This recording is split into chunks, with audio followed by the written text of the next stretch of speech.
مرحبا وأهلا فيكم. فيديو اليوم هو فيديو عن طريقة تزيين وحشو الكيك بطريقة سهلة وبسيطة، مع نصائح كتير مهمة لكل مبتدئة، لكل أم أو ست بيت أو صبية حابة تجرب تعمل كيكة عيد ميلاد أو كيكة لأي مناسبة بلمسات إيدها وبشكل كتير جميل ولذيذ. بداية بدي أحضر كريمة الحشو.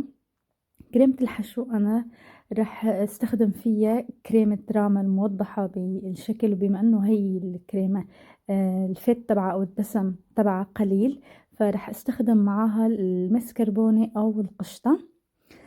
بتعطيه اول شي طعم كتير كتير لذيذ، وبتصير متماسكة اكتر. ولنحصل على كريمة خفق مخفوقة بشكل جيد، أول شي الإناء أو الوعاء اللي راح تستخدمه يفضل يكون زجاجي، بندخله على التلاجة من 5 ل10 دقائق ليبرد. هذا الشي بيساعد إنه الكريمة تتماسك أكتر بالخفق، وبعدين بنبلش الخفق بسرعة بطيئة، ومنزودها تدريجيا لحتى نحصل على كريمة متماسكة، ولحتى تتكاثف وتتماسك وتتصلب بالشكل المطلوب. مع ملاحظة مهمة إنه ما لازم نبالغ بالخفق، لأنه كريمة الخفق لما بيصير في مبالغة بالخفق بتفصل عن بعضها. بعد ما انتهيت من الخفق ووصلت القوام اللي بدي اياه، دخلت على البراد كمان 10 دقائق. وهون كنت مجهزة الفواكه اللي بدي احشي فيها الكيك، وبلشت حطيت أول طبقة من الكيك وسقيتها بحليب بارد. والكريمة بعد ما طلعتها من البراد حطيتها بكيس، وهي الطريقة كتير بتساعد وبتسهل على الشغل، يعني خاصة لما بدنا نستخدم فواكه بحشو الكيك. هلا أنا هون استخدمت الموز والأناناس، رح أحشيها بكريمة القشطة، والأناناس والموز قطعت لنا مكعبات أو مربعات صغيرة. بما انه انا حطيت كمية وفيرة من الكريمة، هلا ما علينا الا انه شوي نضغط مثل ما موضح بالفيديو، نضغط على حبات الفواكه ولحالها بتنغمس بالكريمة. اذا شفتوا شي لسه مو متغمر فيكم تحطوا كمان شوية كريمة وتملسوها، وهيك بتكون اول طبقة خالصة. برجع بكمل الطبقات التانية بنفس هي الطريقة، بحط طبقة الكيك وبسقيها بالحليب. مو ضروري يكون حليب، فيكو تستخدموا مية فواكه أو مثلا نسكافيه أو أي شي انتو بتفضلوا. ممكن مي مدوب فيه شوية عسل مثلا، الشي اللي انتو بتفضلوه أو بتختاروا.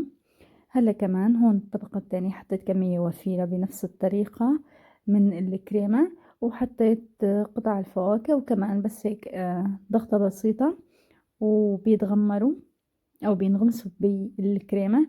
وهيك بتكون كمان الطبقة التانية خالصة. رح أكمل كل الطبقات بنفس الطريقة، ومثل ما حكيت طريقة الكيس بتسهل الشغل. هلا بعد ما خلصت جميع الطبقات، رح ادخله على البراد من ربع لنصف ساعة. هذا الشي بيساعد انه الكريمة تتماسك، ولما الكيكة بتبرد بيساعدني هذا الشي على انه لما غلفها بكريمة التغليف، كريمة التغليف تثبت أكتر وتتماسك أكتر، يعني بيسهل كتير على الشغل. هلا بالنسبة لكريمة التغليف استخدمت كريم شانتيه. هلا بالنسبة لكريم شانتيه معروف كيف بينعمل. كل 150 جرام من بودرة كريم شانتيه بيحتاج لكوب من الحليب، بس أنا ما بحط له كوب من الحليب. كل 150 جرام من بودرة كريم شانتيه حطيت لها فقط نصف كوب من الحليب. إذا بدكم تطلع الكريمة متماسكة وشادة وما بتسحل أبدا بعد ما نحطها على الكيك، بتقللوا من كمية الحليب، وأنا هيك عملت. لهيك مثل موضح بالفيديو عنكم شفتوا ما شاء الله الكريمة كانت كتير متماسكة.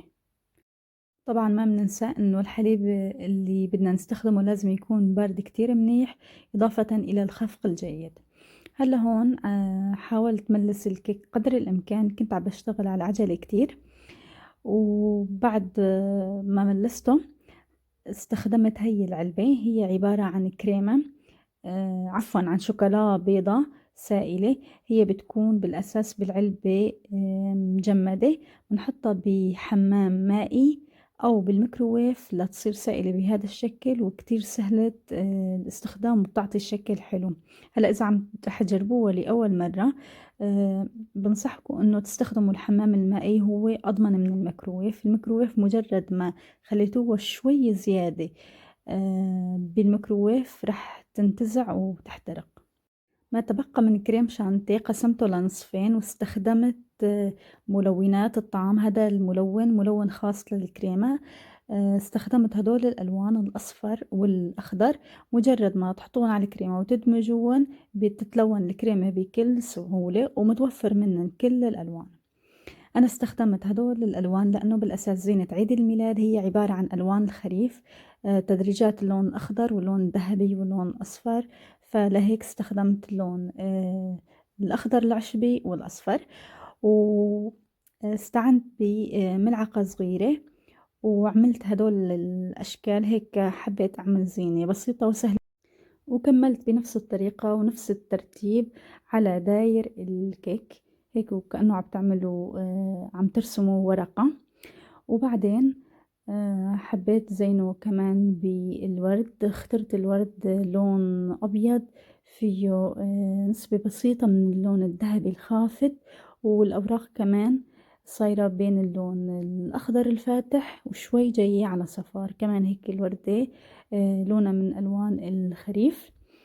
وكمان استعنت بكرات الشوكولا، حطيت فيها عود خشبي ليساعدني بتثبيتها بالكيك. كمان فيكم تحطوها بالشكل اللي انتو بتحبوه، يعني مو ضروري هيك نفس الترتيب. الشكل اللي انتو بتحبوه او الصورة اللي انتو بترسموها فيكم تطبقوها. وبالأخير حطيت ورقة ذهب، كمان بيعطي إضافة ولمسة كتير كتير حلوة للكيك وكتير سهل. آه، آخر شي حطيت الرقم وتاج ذهبي. وهيك كان الشكل النهائي للكيك. هلا انا ماني خبيرة بتزيين الكيك، بس حبيت اعمل شي شغل ايدي لكيكة عيد ميلاد ابني، وهي النتيجة. بتمنى تكتبوا لي آرائكم بالتعليقات، والطعم عن جد كان كتير رهيب.